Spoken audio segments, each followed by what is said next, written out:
കാണിക്കുന്നില്ല. ക്രിസ്ത്യാനികളുടെ പേര് പറഞ്ഞ് ഈ പൈസ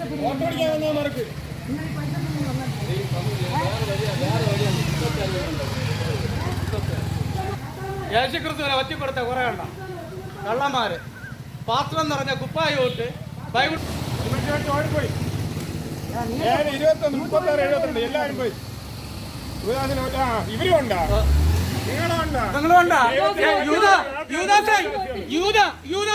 മണിപ്പൂരിലെ നമ്മളെ ക്രിസ്ത്യാനികളെല്ലാം അടിയുണ്ട് പാസ്റ്റർമാരും ബേച്ച് യേശുക്രിസ്തുവിന് ലൈവിൽ ഒറ്റിക്കൊടുത്തവന്മാരാണ്. ചോറും തിന്ന് പണവും വാങ്ങിച്ച് അവന്മാരെ പണവും വാങ്ങിച്ച് തിന്ന് കുടിച്ച് തിരികണ്. യേശുവിനെ ഒറ്റിക്കൊടുത്ത മണിപ്പൂരിൽ ഇത്രയും ഒന്നടുക്കിയിട്ട് നിങ്ങൾ യുവന്മാരെ